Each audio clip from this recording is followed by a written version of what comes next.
Sooner Nation, Longhorn fans, welcome to episode 191 of the Boomer Bevo podcast, the only podcast exclusively dedicated to covering the greatest rivalry in college football, the University of Texas and the University of Oklahoma. I'm here with my man, Kevin Miller. I am John Whitson. Kevin, I am so excited about this game. I had thought I had purchased my hat for the season, right? And I wore that last time we recorded. And it's a very clean hat. It's a clean hat. It's fitted. All it says is Oklahoma across the front, but it's kind of spelled out. It's got a Jordan logo on the back, dude. Like, I was very excited about that hat.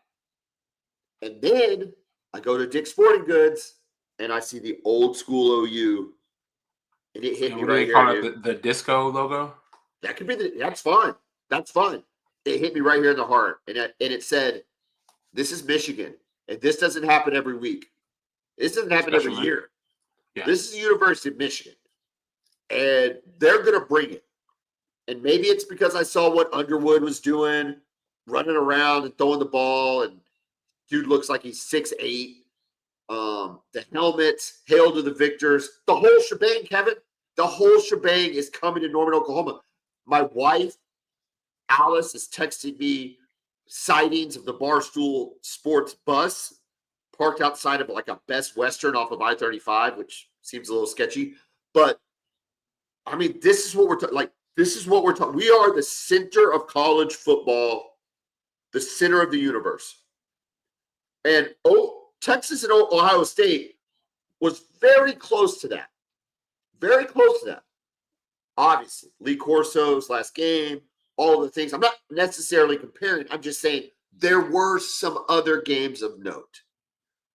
We're going to go through the slate. There's some that are worth talking about. There's some decent games, but this is the biggest game of the week by far. Yeah, there's no. It's not even close. It's not, and both schools have hope.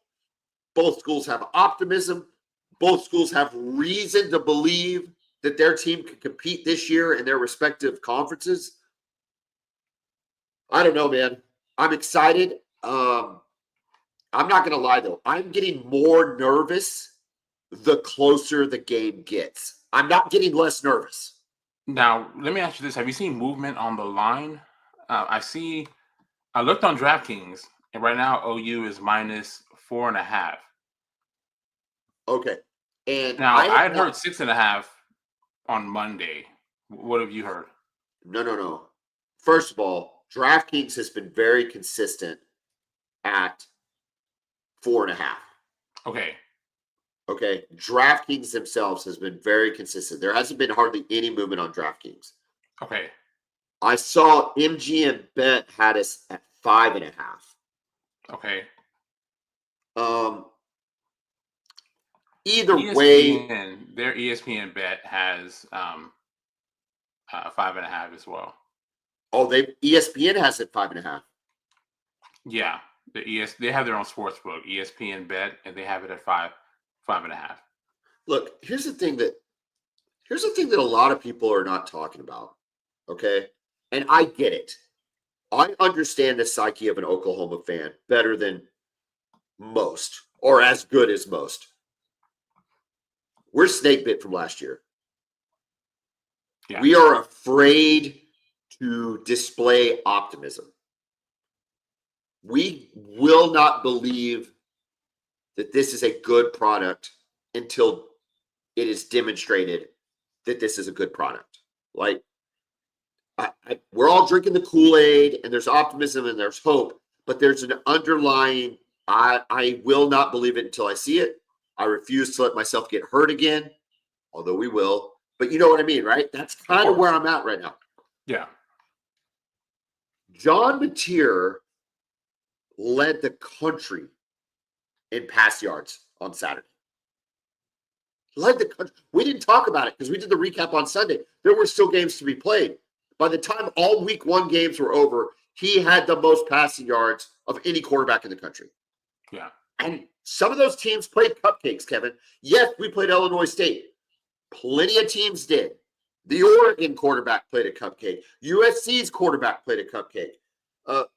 Georgia played a cupcake, right? There's plenty of those. This isn't just, well, yeah, you played a cupcake. He also led the nation in completion percentage at 81.1%. Again, yes, it was Illinois State. We saw plenty of games last year where we were playing scrubs and we were nowhere near 80% completion percentage. Not at all. Would you agree with that, right? I don't think that's a big leap. No. You're if this was a hot take there. If this was a routine season for Oklahoma fan over the last 25 years, Oklahoma fan would be losing their minds over his performance. Correct. The Baker comments would be not just he looks like Baker or he acts like Baker, he has the moxie. No, they would be saying he is Baker-esque. They would say, look what Kyler did in only 1 year in the program. Maybe he can do that too. They would talk about Jalen Hurts and what he did for the program in 2019. It would be coming off of, but you're not hearing it. All you're hearing is how bad the blocking is up front for the run game, how bad the running game is, how bad the run defense is, which I don't know that it's that bad. We can talk about it.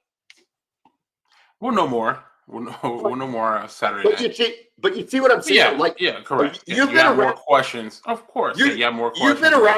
You've been around OU fans since 2017. You have lived in the state. Not just followed OU. You've lived in the state since 2017. You've been dating, engaged, married to a Sooner fan for coming up on what? 10 years? Close to 10 years? 8 years. 8 years. Close to 9, really, yeah. But yeah, close to 9, right? Yeah. Yeah, well, 9 years, yeah. 9 years. Well, get it right, Kevin. Get it right.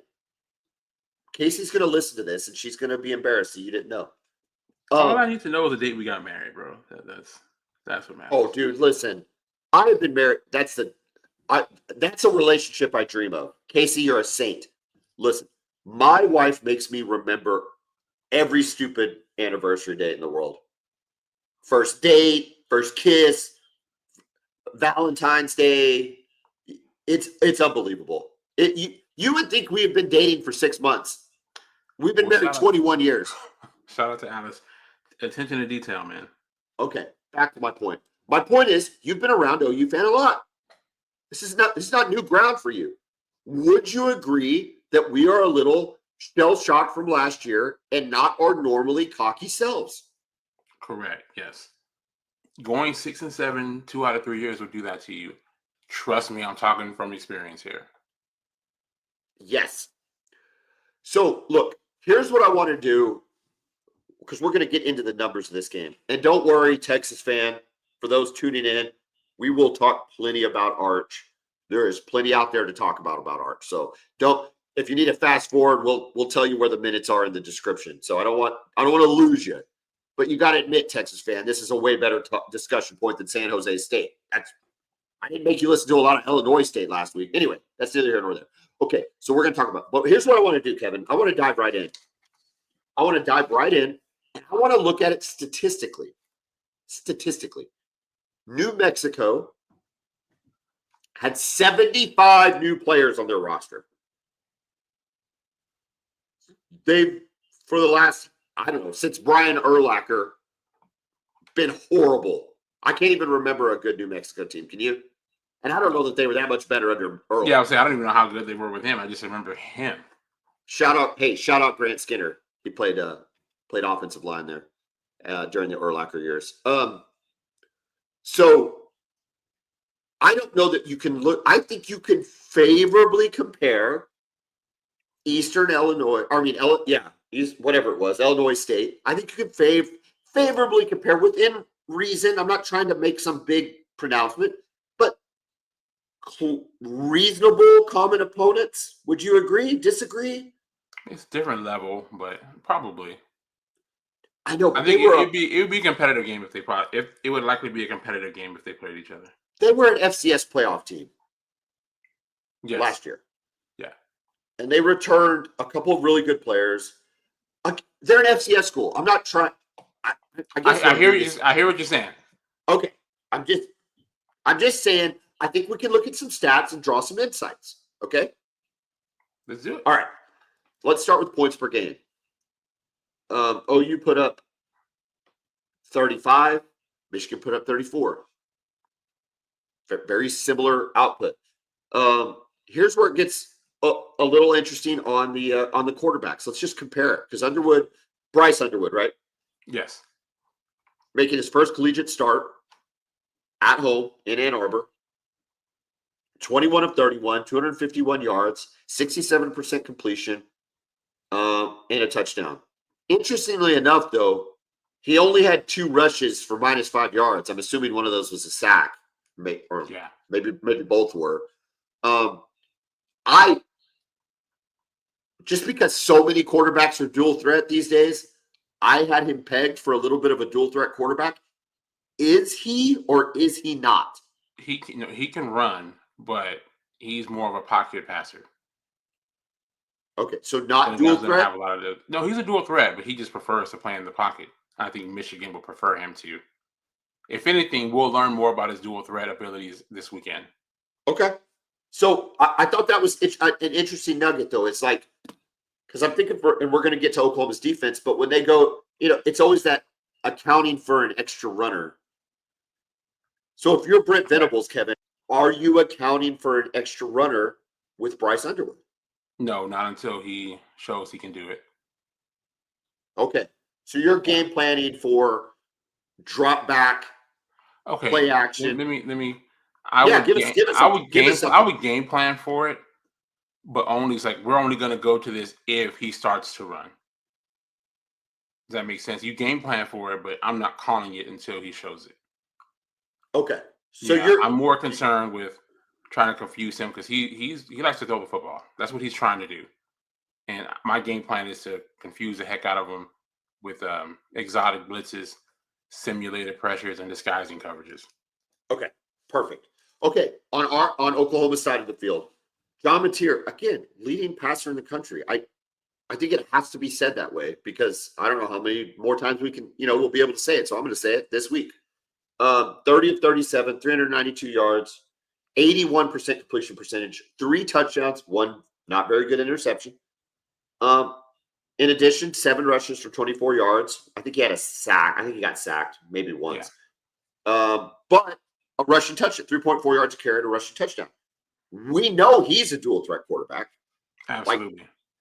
That's been demonstrated. We know Michigan's going to have to prepare for the extra runner. I mean, what does these numbers and this performance,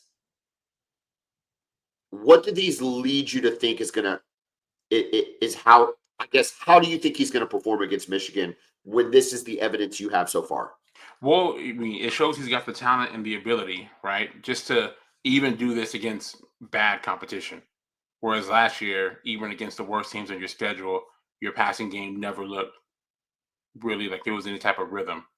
So it looks far more competent this year with him. He's hitting the throws he's supposed to hit. The way that the scheme worked in Illinois State was not covering the middle of the field well at all. And that's where most of your big plays came at. But just having the ability to hit them shows tremendous improvement over what you had last year. I'm curious to see. My thing with Mateer, as good as he is, his mechanics can be off at times, right? He's kind of can throw off of off balance. Yeah, people don't like. I guess angle. That's exactly what I was about to say. I guess people don't like his arm angle. Well, it's kind of and again, you wouldn't notice it against Illinois State because you had guys running wide open. It got him into trouble a little bit at Washington State at times, just kind of throwing off balance. We saw that with Quinn from time to time, right? You throw off balance, the ball can float a little bit. I see some similar stuff with Mateer. So I'm curious to see if that bites him against a more athletic defense, a more athletic and well-coached defense in Michigan. But what I'm curious to see is it looked like Illinois State was trying to take away the quarterback run for the most part. But when you do that, you have to leave a gap. There's a gaps in the middle of the field. And that's what happened. You were able to exploit those. I'm curious to see what Michigan does.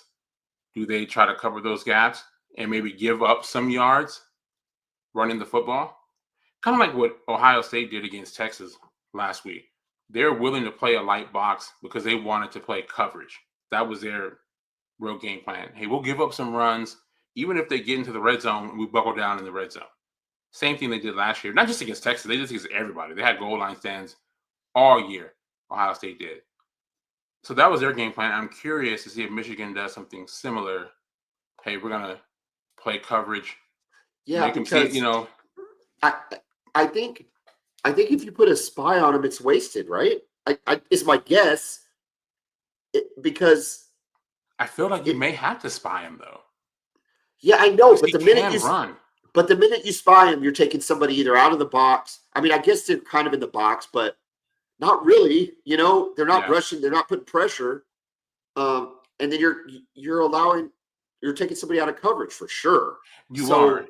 I'm just curious if their way of thinking is like, what, we have guys who can stick. We can stick with these receivers. Because remember, we talked about the receiver position being a concern. And I know you guys, had Keontae Lewis look great against Illinois State. But I'm curious what Michigan, what the Michigan coaches are looking at and saying, oh, we can cover these guys man to man. So we can cover man to man, keep a spy in the box to keep Mateer from, getting loose and just play coverage that way because we like our corners over the receivers that they'll be facing. That's what I'll be really looking for when Oklahoma has the football. And can you establish some sort of running game with your running backs based off all of that? Or does Michigan say, kind of like I think Ohio State did with Texas, like, okay, their running game is okay, but we'll play a light box just to keep coverage because that's what their biggest threat is making big plays in the passing game. So we're going to do a light box to stop the run, even if they have decent success, and then we'll buckle down in the red zone. So it's fascinating to me. Well, it's a good segue to the next topic, right? Which is the running game. So here is OU fans' probably number one concern. Starting on the Michigan side of things, and you can tell us about this kid if you know anything about him. But you got Justin Haynes, went 16 for 159 and 3 touchdowns. Yeah, he's a transfer from Alabama. Oh, is he really? Okay. Yeah. He's a big-time recruit, started off at Alabama. He looked explosive. Now, I will say this, though. A lot of those runs came off 2 really, really big-time carries. Like, he had like a 75-yard run, something like that. He had 2 big. Other than that, I thought New Mexico actually did a pretty decent job in slowing down that run. Obviously, those plays still count, right? But, it's not like he was running 6 yards every carry.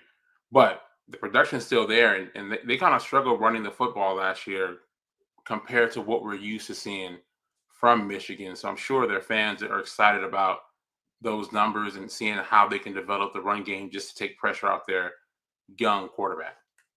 Well, it's interesting you say that, right? Because at 159, their total team running was only 201. So they had another 16 carries by various backs for only an additional 40 yards, right? So yeah, that's I'm curious though. 2.5 a carry. Yeah, and I think besides the 2 big runs, I think he was only at 3, less than 4 yards a pop. Yeah. Besides those 2 big runs he had. The thing is, though, obviously, I know Oklahoma fans. One thing that you guys have been vocal about, very excited about, is the defense, and especially the defensive line. And Michigan will try to test that, right? I know the fans were not happy about the amount of rushing yards that Illinois State got on them, out rushing y'all. In Michigan is 117. 4.5 yards per carry against. Correct. And again, it's not like that you ran all over you, but I think people are thinking, oh, it's Illinois State. They shouldn't be running for that many yards against us. So we'll see if it was a technique thing, guys maybe shooting the wrong gaps, just not playing efficiently, or were they moving you guys? That would be concerning if that was the case. But we know Michigan, they're going to try. Sherrone Moore, old offensive line coach, came up under Jim Harbaugh. They're going to try to run the football. They're going to try to see if they can establish that. And if they can, that's when the things can get concerning because it opens up the play action game with a very talented quarterback. All right, let's look at Oklahoma's rushing. 32 carries for 103 yards. 3.2 yards a carry for the team. 2 rushing touchdowns. The leading running back was Tory Blaylock, 8 for 44, 5.5 yards a carry and a touchdown. He was a spark, right? Now, I'm hearing mixed signals about his shoulder. A lot of questions out there, right? I've heard everything from like he's okay to where he might be out for a couple weeks. So it seems to be pretty hush hush so far. Maybe they're just trying to see how it goes this week. I guess we get the injury report. Tonight's Wednesday. Do we get the injury report tomorrow on a Thursday? Is that I when would think so. At least at the latest on Thursday. Do we have to put out non-conference injury reports? That's a good question. Or is that just when you play SEC games? That's a really good question. I'm not sure. Hold on. I'm going to look that up. Talk about Tory Blaylock and what you saw. Let's assume he might be healthy. It just brought a spark, right? He just looked very decisive. He had a burst. He had nice lateral quickness. Especially, when he's coming in to spell Javonte Barnes, you can just see the difference in, athleticism, agility, and burst and acceleration there. So whereas, Barnes was trying to kind of bounce it outside and not able to get to the edge, he's able to get to the edge, but he wasn't even trying to. He just, north, south, one cut and up the field. And again, showing some nice speed. So out of the guys, I know Jay Knott didn't really play running back, and Taylor Tatum is out with an injury. But as far as the guys that you played, it wasn't. It looked like it wasn't close. He looked like he was the best option. So it would be disappointing for him to miss this game because now obviously you can play without him just because he hasn't been around long. But if he brings a spark, you'll need that against a good, well coached Michigan defense. No, you want that burst, man. And he had it. And, I don't want to turn this into the Javonte Barnes hate segment, but he's just not giving it to us, man. He's just not giving it to us. And if he can't give it to us against Illinois State, he sure is, can't give it to us against Michigan. You certainly wouldn't think so.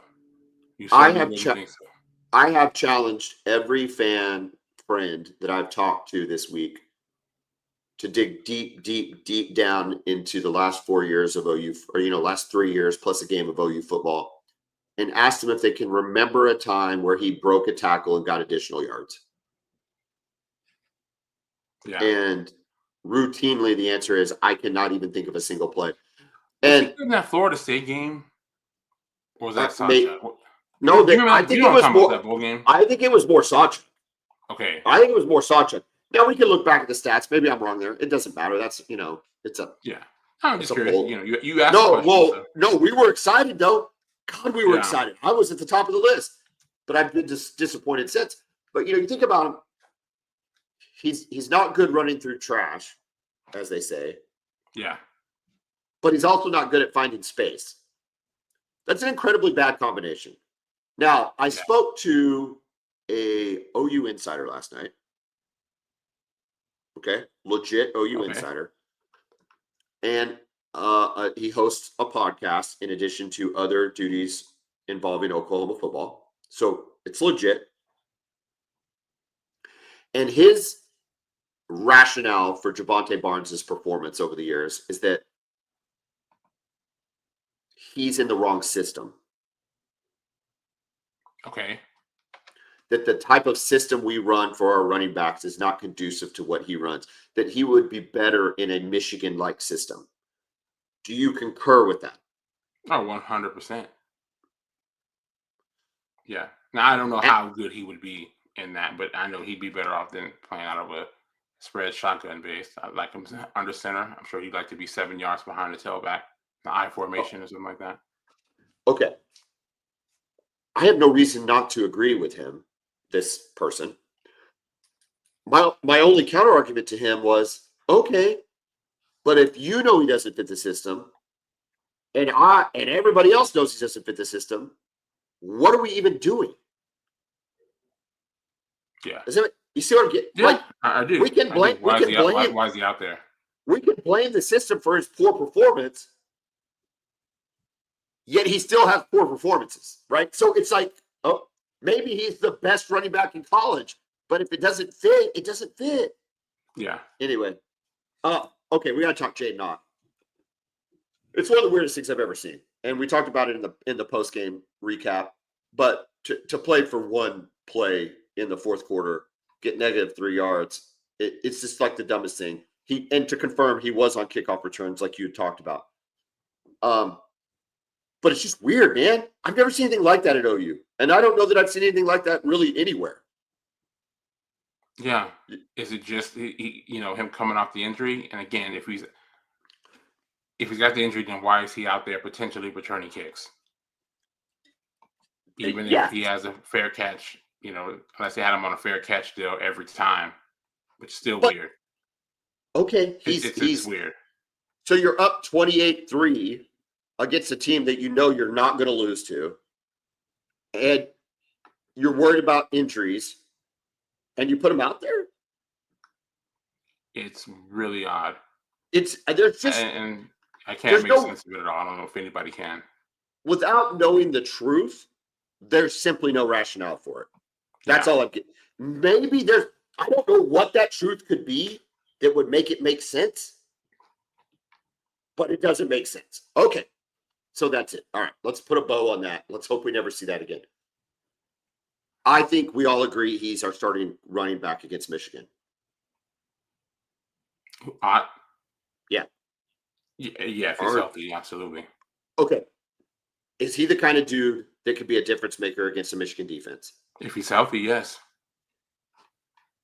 If he's back, if he's on his 2023 form, which it sounds like your coaches believe he is.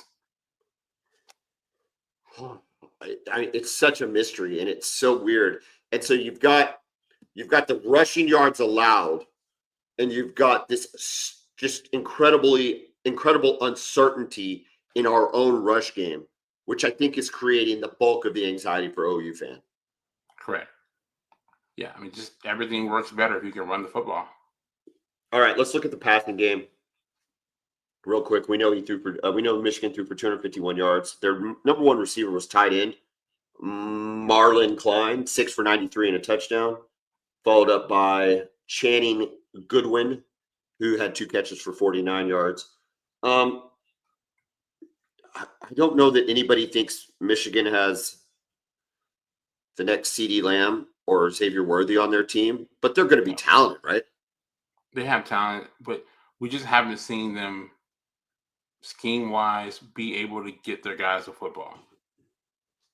Samaj Morgan is a talented player, right? And I don't know if this kid is playing. They got a freshman out of Texas, Andrew Marsh out of Katy, who's a talented player. I don't know if he's playing or not. I haven't dug that deep to see if he got on the field in week 1. But they've got talented guys. They've got athletes out there. They just don't get them the football. They couldn't. Under J.J. McCarthy and Jim Harbaugh, they were just trying to run the ball and just kind of throw when they had to. Basically. With an NFL level quarterback, apparently. Correct. Yeah, he was a 5-star coming out of high school, super talented guy and a first-round pick, making his first start on Sunday, by the way. J.J. McCarthy, or Monday night against the Caleb Williams and the Bears. So that'll be fun. That'll be a fun game. It will be. Yep. It will be. So, by the way, Andrew Marsh did play on Saturday. He was a kickoff returner. Also played some at wide receiver. All that to say, they weren't looking to throw, and then last year they just could not do it. Other than their tight end, Colson Lovin, who's an outstanding tight end. And it looks like they love their tight end again. They're always going to have a good one. They prioritize it in recruiting and in development. It's just a big part of their offense. And, so they'll have a guy that can block and that can be a nice pass catcher. They always will. So my thing is, can you stop the run? You stop the run, then you'll win the game. If you can shut it down, just not allow them to get anything going, like Texas was able to do last year in Ann Arbor. If you do that, you'll be in really good shape. Really good shape. Because then, you shut it down, especially if you shut it down and you get off to a nice lead.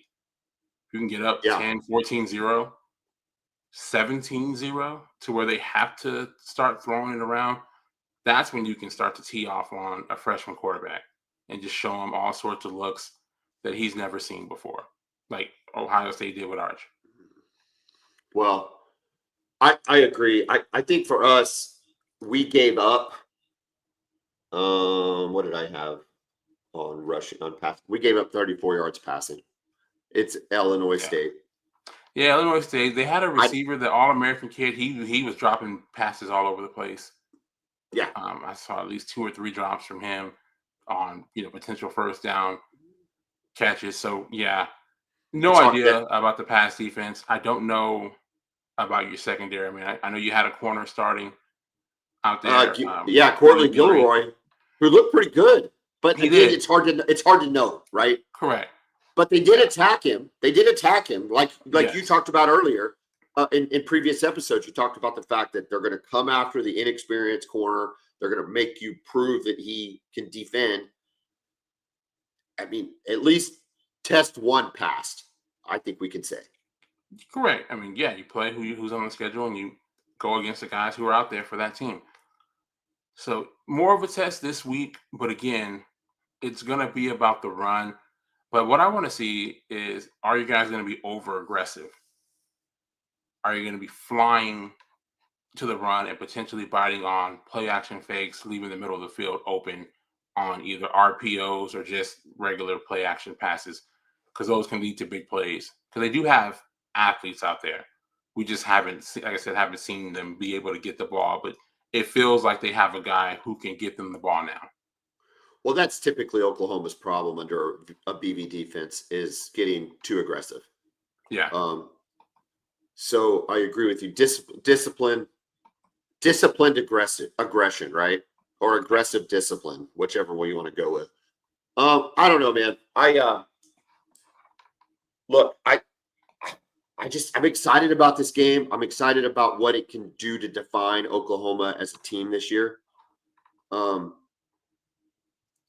But the anxiety is real, because you just hate to see you'd hate to see Underwood have the game of his life, and Sherrod Moore really dial some stuff up, because just like us, they've been planning for this game all year, and yeah, I mean, it's huge for Brent Venables. Let's be real. And it's just big. And it's just big for Sherrod Moore. He went 7-6 last year. He did, exactly. And the thing is, man, like, with the way the schedule lines up, this one you have to have it. It's a must win. You really, really need to win this game. You're at home, right? You've got a quarterback edge, just because their guy, again, he is a tremendous talent, but he just hasn't seen a lot yet. He's made one start. He's never been in a road game. He's never been in a loud environment like he'll face. He's never been up against a defense like this. So everything is there, and you got to make it happen, because, again, it's imperative you get off to a really good start based on the schedule you have coming up. Absolutely. Okay, let's take a moment real quick and thank our sponsors. Brown O'Haver, public insurance adjusters for the insured, not the insurance company. If you had a loss to your home or your business that you've had to file an insurance claim on, you want to call Brown O'Haver. They adjust claims for you, licensed by the state of Oklahoma, routinely get their clients 30 to 40% more than they get on their own. Check them out at brownohaver.com. Check them out on Facebook. Check them out on Twitter. Kevin, who are you in for tonight? Talking about Pioneer Roofing, John. If your roof has been hit by a hailstorm, or if you believe it has been over the last couple of years, give Pioneer Roofing a call. They'll go out and give you a free inspection, let you know if you need to file a claim or if your roof is just fine. Give them a call, 405-549-2712. I think the biggest thing for me in Arch Manning coming out of Saturday were the comparisons online, and I know it's the internet, but the comparisons online to other quarterbacks' first start. Yes. Without the self-awareness, number one, that he has started games before. Mm-hmm. And number two, is a third-year player in the same system with the same head coach, offensive coordinator. And to think that in some way that would be comparable. Bryce Underwood was a true freshman, making his first ever start. whatever he did statistically, it's his first ever start and can be compared to other guys' first ever start. I'll give you freshman or redshirt freshman years.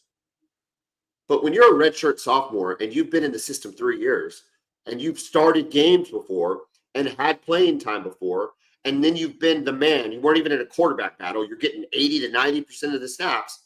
I don't know that you can make that same comparison. I think it's a little bit of a coping mechanism from Texas fans, and I kind of think it's weak. I mean, the thing about Arch, look, was it good? No, it was really bad. It's really bad. But am I surprised? No. I mean, we talked about this. I told you, I thought that there was a big chance he would. I never thought he was going to play great at Ohio State. I thought he would be able to do enough to be able to win because I knew we would get a really good defensive performance, which we did get. But yeah, man, it was bad. And I don't think it was the environment. I don't think. But I guess the biggest surprise with his performance was how his mechanics seemed to fall off a cliff, right? And when we were watching him last year in the 2 games he played, that's what really excited us is, man, look how he throws it. His feet are always set as compared to how Quinn would play. Arch always had just perfect mechanics, and that stuff went away, especially on some of those throws, some of the weird arm angles, just stuff that we hadn't seen before. I think that was the biggest concern with that. I mean, I don't care about comparing it to Peyton Manning's first start or Tom Brady's first start on the road, whatever. Again, though, although all that to say, with all the reps that he's had in practice, the 2 starts that he's had, he's never, it's different when you're the guy now, right? When you come off the bench against A&M and you come in, you just know I just have one play and it's just a design quarterback run. Even coming in against Georgia, he knows, okay, I come in, but it's Quinn's deal. It's a little bit different when it's just you and you go out there and you're seeing ghosts. They had him seeing ghosts with some of their coverages. It was really good. I was really impressed by them. But, you got to bounce back. Show us what you can do. Let me ask you. I know we talked about Sark's play calling and positions he put him in, and we talked about how it's a little bit of both. It's hard to get mad at Sark when he's throwing the ball either in the dirt or over their heads. Yet at the same time, I don't know that he gave him every opportunity to succeed. I think he could have leaned on the running game even more than he did. To your point, if what you saw in post game was that Ohio State was giving the run, giving you some space to run, you just take what they give you. And sometimes I think Sark. I think if there's a criticism on a game plan by Sark, and maybe it's not a game plan, but a game execution or in-game scenarios with Sark, is he sometimes, oddly enough, doesn't take what they give him. And you talked about Arch having designed quarterback runs that were very effective when he wasn't the man. And it's like, okay, but where were those designed quarterback runs against really Ohio State? Like, you want to screens, just a lot of those simple things that you give a quarterback. When you have a new guy out there, hey, quick screen. And I know they did have a couple of those. He dirted them. He did dirt one to Wingo, but they had a tight end slip screen that worked. Never went back to it. They had an end around to Wingo that worked. Never really saw that again. So just more of those easy layups to just take the pressure off of him. I've been talking about Mateer's 30 for 37. There was a lot of screen passes. I think he had 3 or 4 screen passes and 2 dump offs and stuff like that. That's what quarterbacks do, though. Tom Brady's the GOAT off of, dump offs and reads, and screen passes and stuff like that. I just, as a Oklahoma fan, I mean, I want to see every bit more of that game plan and all of that. But I go all the way back to Quinn, and it's just Sark just either he overthinks it, gets in his own head. But it's like, okay, you got Trey Wisner moving the ball pretty well. You've got Arch who has legs. He's not throwing the ball real well. Let's see what the legs can do, and maybe get hit a little bit, and kind of get knocked into the game, get into that rhythm of the game. Sometimes you need that, and I don't know. I think Sark Well, misses I an told you, opportunity. Sark has been for Texas a revelation as a head coach and as a program builder, right? If you look at a head coach, you have all facets of a program. You have the recruitment, you have the development, you have all that management of the roster. We couldn't Second, ask for more. second to none in the country. I can't disagree with Correct. that. I mean, we've got our roster. I feel like we have second or third at worst, most talented roster in the country, top to bottom. I will stand on that. Behind who? Ohio State and Georgia? And Georgia. That's Uh-huh. Alabama's close. I don't know. I don't know if they're as close as we think they are. They're After just that. I don't know. They're just not. We'll talk. We'll close talk right about now. We'll Alabama get it. at Yeah, the end. we'll get to them. Yeah. All that to say, the biggest weakness in our program has been his offense. Yeah. It's crazy to think about it. Especially red zone offense, but yes, The red zone, yes, especially, and especially. it's to the point now. Like, dude, you've done everything but win a natty, and you're not going to do it with that offense playing the way it is. I think everything we look at has to be: is this good enough to beat Georgia? Is it good enough to beat Ohio State? Right. Obviously, our offense last week was not good enough to beat Ohio State. So everything from this point on, that's how I'm going to judge it. Seriously. Here's the problem. If you're a Texas fan, all the Arch stuff aside, I think it's legitimate. But let's just put that aside for a minute. You get one of those fourth down stand goal line touchdowns, you probably win the game. Correct. The only reason people said Julian Sayin had a good game is because he won. But Arch outplayed Julian Sayin. Yes. Yeah. As effeminate as you said he was. He got outplayed by Arch. You never hear me say those words. I thought that was a bit much in the last episode. Some people talk. You're Kevin. just a weirdo. I had to apologize for your. Don't put your weirdness on me. But you know what I'm saying, right? I mean, Arch played him. If such a thing is true. Correct. Yeah. What was like 12 for 20 for 130 or something? It's not like he tore it up. You know, but correct. You get one touchdown. Hell, 2 field goals. Right, just one. Yes. Just listen. Ohio State only crossed midfield twice the entire game. When they scored, they scored both times. Yeah, yeah. They only crossed midfield, literally midfield, twice in the entire game, and we couldn't beat them. We couldn't score enough points to beat them. I think your defense is really good. It's going to be interesting to see. We're going to learn nothing over the next 3 weeks. I'm sure you hope to see Arch get in a rhythm. Arch get some play calls. The offense start to click. I'm sure those are all the things you're going to say. Correct. Yeah. I just want to say confidence. But we're not going to know anything until they play Florida. We're just not. Absolutely. Yes. Correct. And we got 4 weeks to get ready for it. All right. We're going to pick that game when we pick all the other games. That's a big spread. It's a massive spread. What's that on, by the way? What's the viewing options for that game? Is it an ESPN Plus, SEC? No, it's on ABC at 11 a.m. Texas gets San Jose State on ABC. It's the Arch Manning effect, my guy. That is shocking. Listen, man, look, I've told you this for the last really 2 years, but especially last year. All the Arch attention is unfair to Arch. Like he's even came out and said, he's like, I don't care. I haven't earned anything. He's the quarterback at Texas. I hear you out. I hear you. And I acknowledge that you have been very level-headed about your approach to Arch. Despite all the crap I've given you and all this. At this point, though, dude, he's the quarterback at Texas. Yeah, correct. He'd be a big deal regardless of who it is. And then you add a Manning on it. I get it. It's overblown. It's just. But he's got to figure it out. And that's why. Well, no, he does, and that's why he's getting it. That's why he's getting destroyed this week because he's been so hyped up. I mean, Paul Feinbaum coming out and saying Arch Manning is the best quarterback that we've seen since Tim Tebow.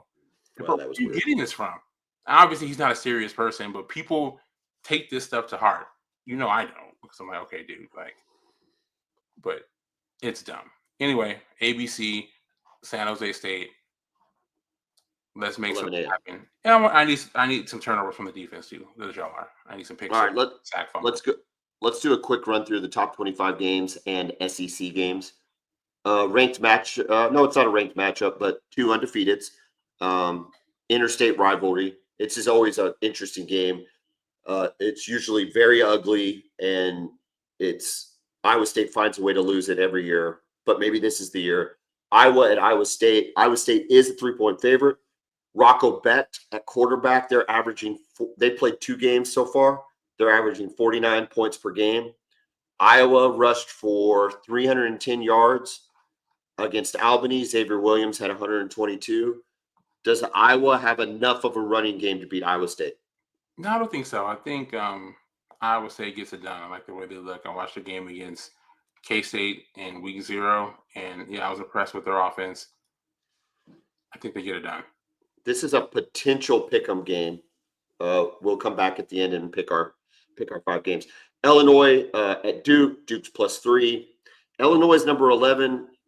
Let's see how if they're worthy of that. Yeah, I mean, if you're a good team, you got to get that. You got to go win that game. Yeah, you've got and you kind of want to see it handily, right? I mean, correct. Yeah, go win. Just go win the another one I think we should potentially pick. To me, it's on the list. Baylor, despite losing to Auburn, their quarterback, what did I got? Sawyer Robinson. Yeah, Robertson threw 419 yards, 3 touchdowns. Yeah, I was impressed with him. I was impressed with Baylor's offense. I actually think they're pretty good. They lost Auburn. Yeah. They're at a talent disadvantage when playing against Auburn. Sometimes we forget. You consider Auburn as a kind of upper tier, but like closer to the middle of the SEC. Auburn has a lot of talent, and you can see it. They just have better players than Baylor does. Baylor and SMU though, a little bit closer. A little bit closer. Number 17 in the country. They're going to trot out Kevin Jennings, who looked good in the first game. SMU is a 2.5-point favorite. I think that's probably a pretty good line for that game. So that's one I've got my eye on us needing to pick. FIU at Penn State, 41.5 points. I think that's Florida International. It is. Kennesaw State at Indiana, 35.5. Kent State at Texas Tech, 48.5. It'll be interesting to see if Tech puts as many points on as they did last week. Didn't they have like 77 points or 79 or something? 67, I think. Arkansas Pine Bluff, though. Utah State at A&M, 31.5-point favorite. Here's another one on the list. We have one of, is this the first SEC conference game?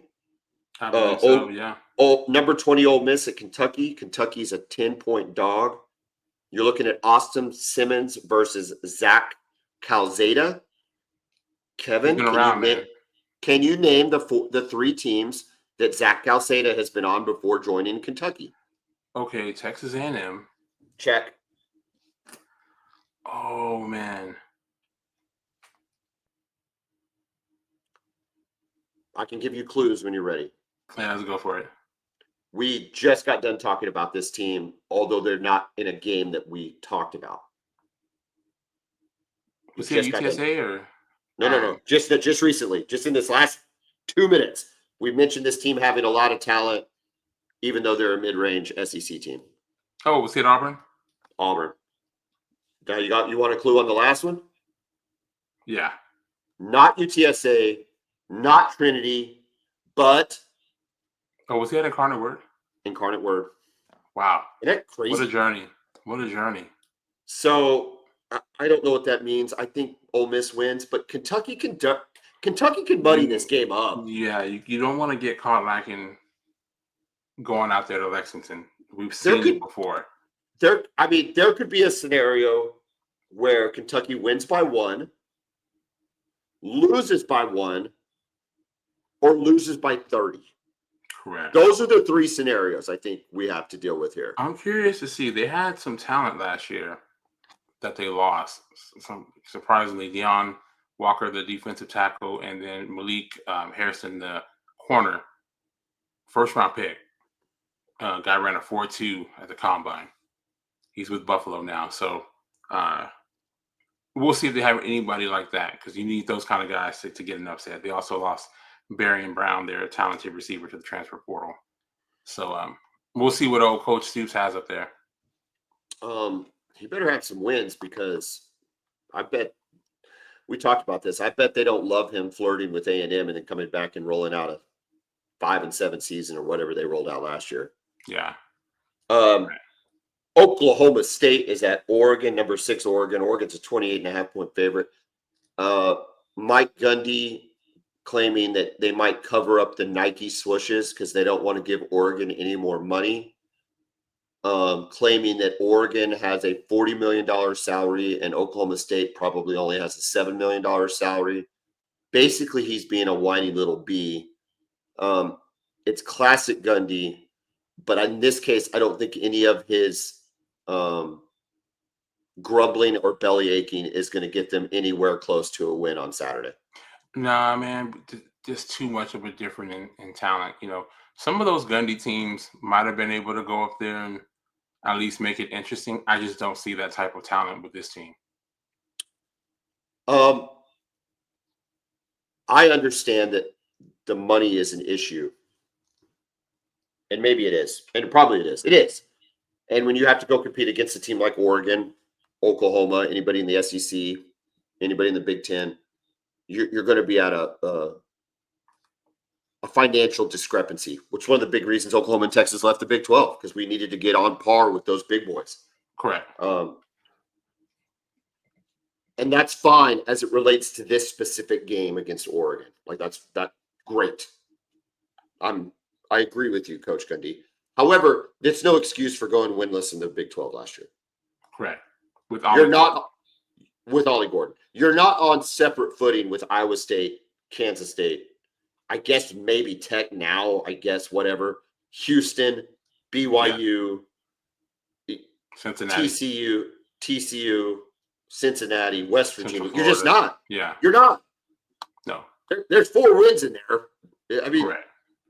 So, look, he can gripe and moan all he wants. If he lost to Oregon and won all the rest of his games, it would be fine. It would. Correct. Oklahoma State fan would be thrilled. But yes, it's going to be interesting to watch. Is this his last season? It's certainly seeming that way, right? I think, and look, everything runs its course. Every coach wears out his welcome eventually. Every single one, I don't care who you are. I think he's the second longest tenured coach in FBS. That makes sense. I mean, with the 23 years he's been there now. Kirk Ferentz, man. Kirk Ferentz at Iowa. Yeah, Iowa. Yeah, I mean, it's a long time. It doesn't last forever. So he's still young enough to where he can still go on to another program, or if he just wants to retire, he can do that too. I think it's passed him by, right? Especially for like a big time. There were periods there in the 20 teens where he flirted with Florida and he flirted with Tennessee and other legit step up schools from Oklahoma State. He's not there anymore, right? It certainly doesn't seem like he's kind of lost his fastball a bit. Yeah. All right. Troy's at Clemson, 33.5.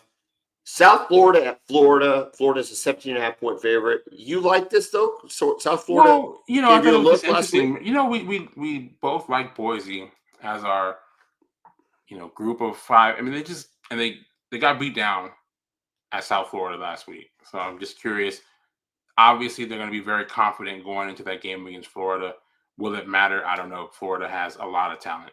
They've got some really, really good football players on both sides of that roster. But, we'll see if South Florida gives them a game, if the Gators take them serious. Look, I'm sure a lot of those players, because of so many that come out of the state for South Florida, probably weren't recruited by Florida.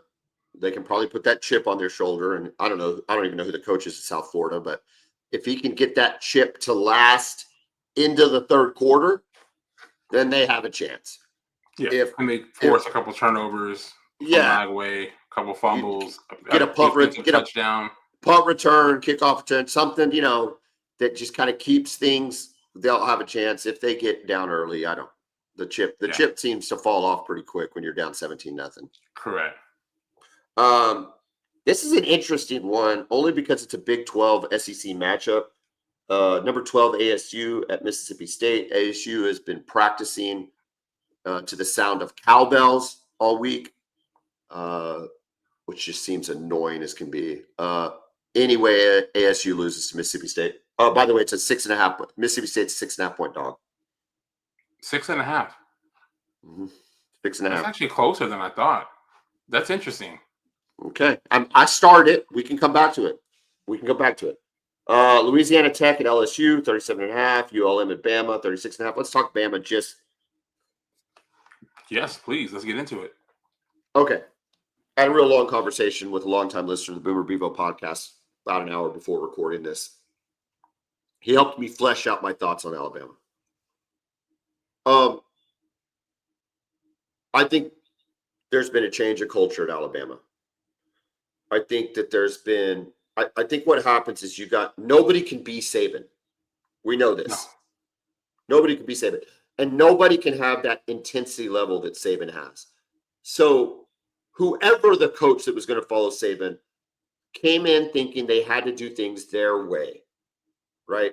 Because they can't afford to try to do it Saban's way, because then you're just a cheap imitator. Everybody sees through that. So in this case, it's Kalen DeBoer. So Kalen DeBoer says, I got to do it my way, blah, blah, blah. But sometimes when you do it your way, you let down some of the core values of what made an organization really good, right? Yeah. Some of that discipline, some of the expectations. Like, you can do it your way, but if you don't have an offensive line coach and a defensive coordinator that the players are scared to death of, you're going to be in trouble. Like, one of the reasons Saban left is because even he was losing some of that autonomy because of NIL and the transfer portal. So it's just really hard to continue to do that. All right. So that leads to, you look at Florida State and you can say, okay, they played sloppy, they played undisciplined, they got out coached, they missed tackles, right? All of these things. And you know what I say to all of that, Kevin? If I'm in Oklahoma, they're on our schedule. I say, okay, a lot of that can be cleaned up. Maybe you can clean that up. Maybe you can get a hold of it. Maybe you can put the things in place, watch the film, do this and I'll do that, whatever. I think the bigger issue for Alabama, and I just laid out a mountain of issues, okay? I think the biggest issue from Alabama is under center, and I just don't think Simpson's any good. I didn't see anything. I saw nothing from that kid against Florida State. And, I think if you're looking at – it's one thing to have Jalen Milroe, who maybe was a good quarterback or maybe he was a great athlete. Like, I don't know that we'll ever really know, just because of how his, career. It's kind of up and down, yeah. It was up and down, but man, he could make up for some ills. He had you'd agree with that. Dynamic. You agree with that, right? Absolutely. Like you do something stupid, well, at least the good dude could go run for 140. Yeah, he can go and take an 80-yard touchdown. So now you got the mountain of issues that have probably been building since last year. And now you layer on the fact that I don't know that your quarterback, he's definitely not Michael Penix, who Kalen DeBoer's used to. He's not Jalen Milroe with the athleticism. I did not get warm fuzzies. Am I off base here? No, should Alabama be concerned? No, well, they should be concerned about a lot of reasons. But yeah, I didn't see anything that inspired a lot of confidence in me from Ty Simpson. So I don't know, man. But they got to find a way to get Ryan Williams a football. Would he have 5 catches, something like that, the other day? Dude, somebody was criticizing him. I don't even remember who it was. Was it McElroy? Somebody was talking about how his fundamentals weren't very good. Ryan Williams? Okay, I didn't hear that. But, we all know what a talent he is. We saw that Georgia game, right? And he was like that all year. Even the game they lost at Vanderbilt last year, he looked really good against that. So, I think he's one of the most talented wide receivers in the country. And I know maybe Florida State, I haven't watched the actual film, right? Maybe Florida State was bracketing their coverage around him, and that's what allowed Jeremy Bernard to get loose for 146 receiving yards. But they got to get this guy the football, man. You got to just make things happen here. And they got to find a way to run the football. Your leading rusher can't have 31 yards. They haven't run in the last 2 years. I was about to say, I don't know. They didn't run it well under Bryce Young. That year, y'all beat them. No. They didn't run the ball particularly well that year. Yeah, correct. Even the year before that, when they beat us in Austin, we did let up that long touchdown to who's our guy? Gibbs. No, the guy that the one who Jace McClellan had the long touchdown run, and but other than that, they had nothing in the running game. So it's been a few years with them not being able to run the football. But this is a whole new, different staff, right? This is a whole new staff, a whole new system. It just doesn't look like it looked at Washington. It hasn't looked like that at any point from their offense. So I don't know if they're just trying to get Keelan Russell ready, or if they're going to keep rocking with Ty Simpson. It just doesn't look right. It doesn't feel right. Is there any chance we see? Is there any chance we see Russell in this game? I think there's a chance if they should blow out whoever so they're playing. Who are they playing? So you're saying either if they blow them out, or if for some reason it's still close, you might see him. I don't know. I don't know if they're gonna put him in if it's still close. I don't know. Why not? If it's still close, it means Ty Simpson sucks. That's true. I don't think they're gonna. I'd be surprised if they put the freshman in that kind of pressure situation. Right. Well, I think they'll blow him out, and they'll put him in late in the game. Go ahead. Okay. You're probably right. Okay. You're right. But I think we can say everybody on that sideline is under a tremendous amount of pressure. Absolutely. It was so concerning, man. And again, losing to Florida State, they have talented players. They got a new coaching staff. It's just how it looked. It was just from a fundamental standpoint. Not being able to run the football, weird effort, guys just out of position, just like undisciplined. Just and this that shadow, that Saban shadow, still looming there right now. Because everything you do is going to be compared to this. And Bama fans, man, oh man, what a reality check. There's a whole generation of fans who have no idea that Bama was ever not good at football. Kind of like what you guys have gone through the last, 2 of the last 3 years. Here's the people, your son Jeffrey, 25 now? 27. Yeah. Okay. He has no memories concept of OU have not being good at football until even a 6 and 7, never in his lifetime until the last couple of years. And Bama fans are going through that now, realizing it'll never be like it was. The problem, though, right? And I think you'll agree with this, is not so much that he lost games and is then being compared to, right? It's not like he lost at Georgia and is then being compared to Saban, or LSU and then is being compared to Saban. It's that he loses to Vanderbilt, the worst Oklahoma team in 27 years, and now a Florida State team that went 2-10 last year. And they could be great. But Castellanos didn't roll the score up. He didn't throw for 500 yards. No. He just had a good, solid game. Anyway, that's enough about Bama. We could go on. We could go on all night. Kansas at Missouri, the return of, what's that called? The border war? Which war is that? I'm not sure. I don't know what it's called, because is it there's a war that they call it? The Sun? Yeah, it's got a name to it. Yeah, but I think the Civil War that's Oregon and Oregon State. All right, you're right. Missouri's 6.5-point favorite. Arkansas State at Arkansas, 22.5 to Arkansas. Vandy at Virginia Tech. Virginia Tech's a 1.5-point favorite. Ball State at Auburn, 43.5. Grambling at Ohio State has no line. Kevin, who besides Oklahoma, Michigan, and San Jose State and Texas, who do you want? What games do you want to pick? We'll do the Iowa State one. Okay. We'll do Florida and South Florida, and then you can pick the last one. Oh, well, then I got to do Ole Miss and Kentucky. Real quick, it's the border war between Kansas and Missouri. Okay. The border war. Yeah. I think remember. It's an interesting matchup. It's a much better. It's an old school basketball matchup, but as far as football goes, it doesn't really. Yeah, I think this one's interesting though. With just with Missouri being in the SEC and they've been there for 13 years now, and then Kansas becoming a solid program, right, under the current coaching staff. So I think it'll be a fun game. They should play every year. This should be a team they play every year. That would be nice if they can do that. Hopefully they can figure that out. All right. Well, let's work our way from the bottom of this. Or I don't care. Let's start with it. Yeah, let's end with OU Michigan. So we'll start with the South Florida and Florida. What did I say? That line was 17.5 to Florida. I think South Florida makes some things happen, but I think the talent with Florida is just too much, and they pull away, and it's they find a way to cover.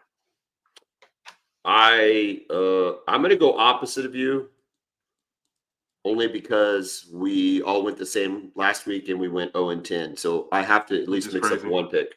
All right, Ole Miss and Kentucky. Kentucky's a plus 10-point favorite. I would love for Kentucky to muddy this up and get it under 10. And because it's so early in the season, I think they have a chance to do it. I'm going to take Kentucky to cover, not win, but to cover in an ugly game. Okay, I like it. I'm going to go Ole Miss to cover.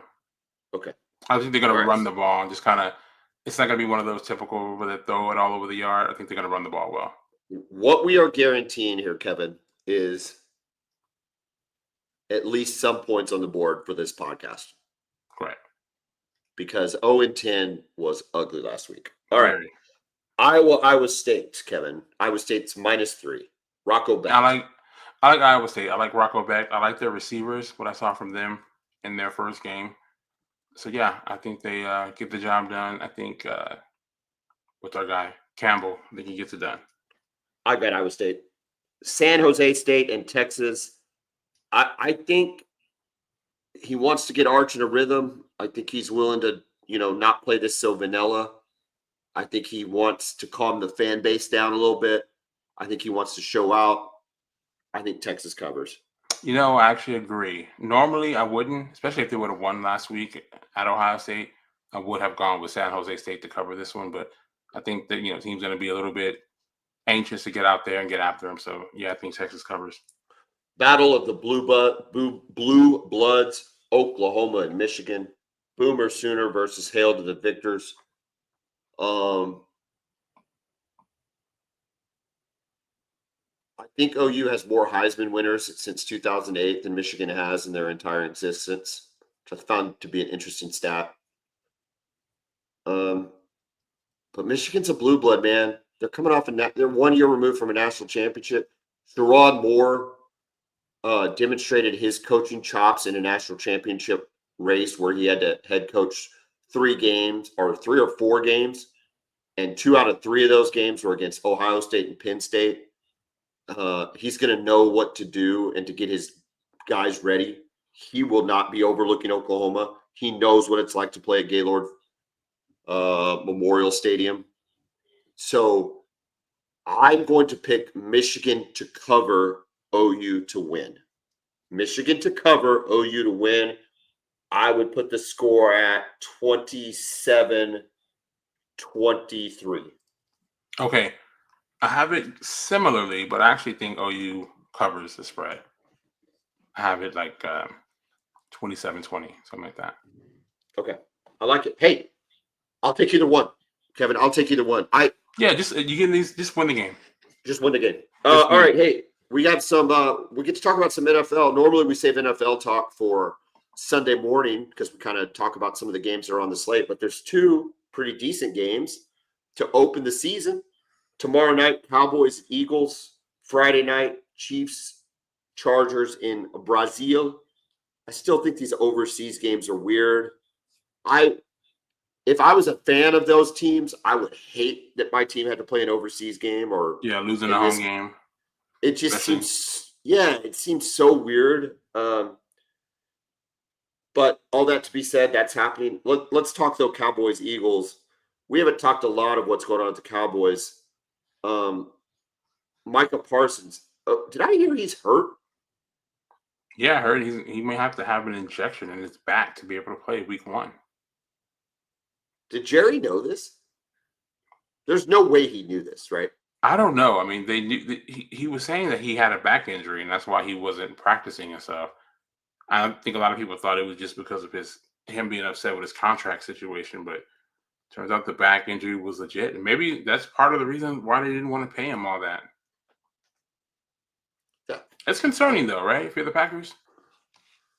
Well, yeah, dude, you just traded away. If you have a physical, right, and then you paid him, but then you paid him. They paid him too, though, Kevin. Yeah, 4 years. Yeah, yeah, he's making $47 a year. So we'll see. I mean, but like he had to undergo a physical exam before they, accepted the trade. So they must have been okay with it. But I'd be concerned if I'm paying that much for a guy who's needs to have an injection to be able to play. That being said, you're a Cowboys fan. You'd rather have Micah Parsons than not, though, right? Yes, absolutely. Is he? Where is he ranked amongst edges in the league right now? When he's healthy, probably top 3 with DJ Watt and probably Myles Garrett. Is Aiden Hutchinson an edge? Yeah, he is. He was hurt last year. Had a lot of injuries. Yeah. I mean, he's pretty dominant when he's playing. He's awesome.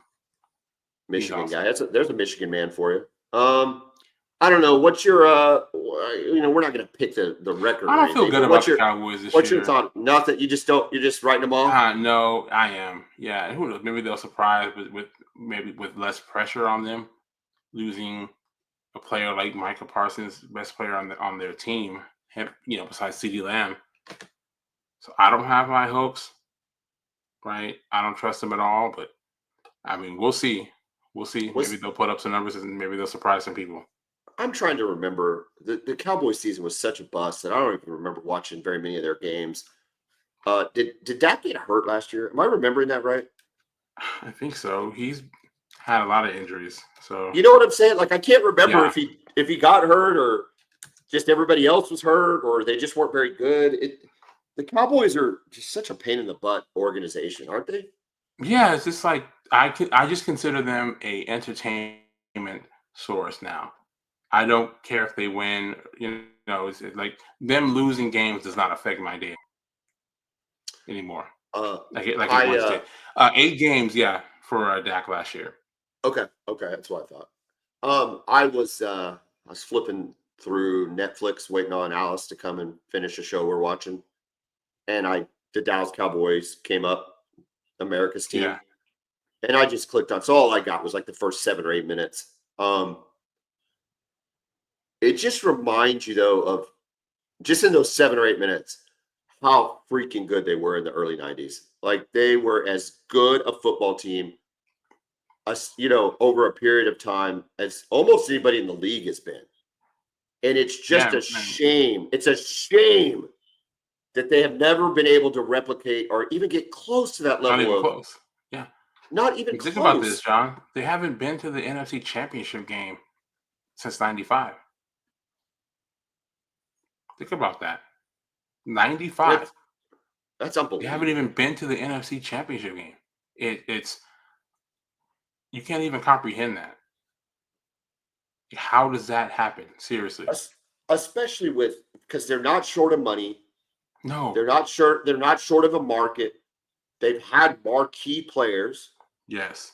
Jerry Jones has shown this Micah Parsons notwithstanding, he's shown a willingness to spend money. I don't know that he cares about his player, promoting his players. It's a massive platform. He doesn't make the best decisions. He's the biggest in the NFL. No, he has not made the best decisions. Don't you think GM. Don't you think the bigger issues though for him, I think, has been at head coach? Like yeah, but he just hasn't.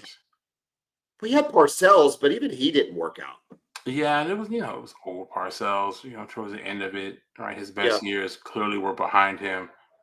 Um, at that point, yeah. And then it seems like since then, just a lot of yes men types. yeah. You And I know, just when Jason you Garrett and Mike McCarthy is just like is Mike McCarthy no still their coach? real young up and coming Is Mike McCarthy type. still their coach? No, they've got Brian Schottenheimer now. See, that's the least. That's so uninspiring. Yeah, correct, correct. That's There's so never that's like so a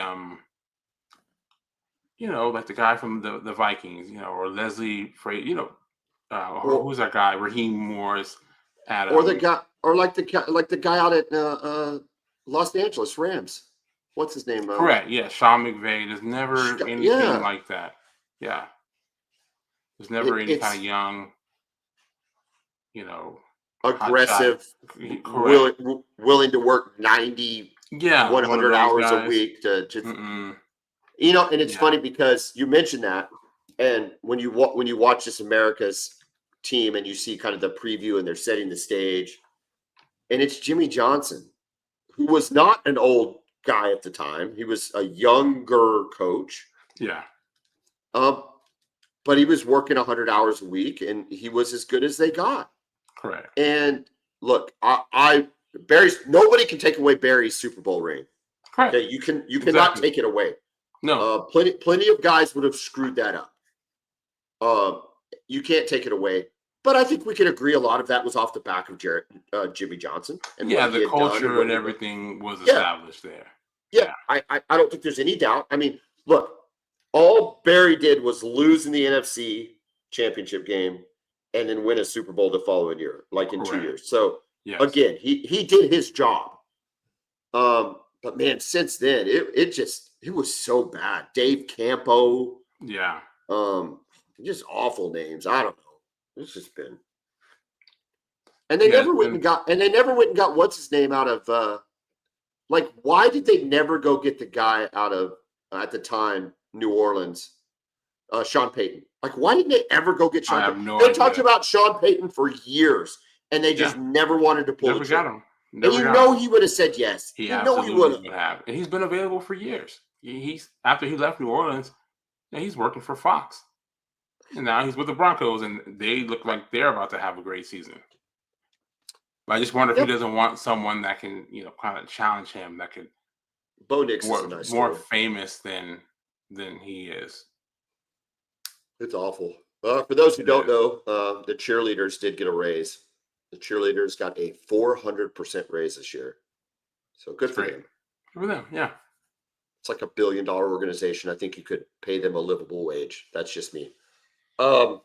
Kevin, what else you got before we shut this thing down? Not much, man. Just, happy to be in the season. Week 1 was good, other than Texas losing to Ohio State. But, anxious. My outlook on the season has not changed. I told you before that game against Ohio State was not going to overreact no matter what happened. And I'm not going to do that. So looking forward to the rest of the season. And, I'm headed to Colorado this weekend. I'm going to watch the games up there. And yeah, I'm going to go somewhere and watch the OU Michigan game, see how it goes. I'll be definitely watching closely. What do you think the level of overreaction I will have if Oklahoma wins or loses on Saturday? Oh, the OU high train is full steam ahead if you guys If they win. win. Mm-hmm. Yeah. It depends on how it looks if you lose. I don't think it does. I don't think it does. I think a death spiral begins the minute the last second And kicks off the again, clock. I kind of understand that because just based on what you've seen you know, from BV, he has 2 losing seasons. So if you lose this, all that's going to start coming back to the surface. Got to win.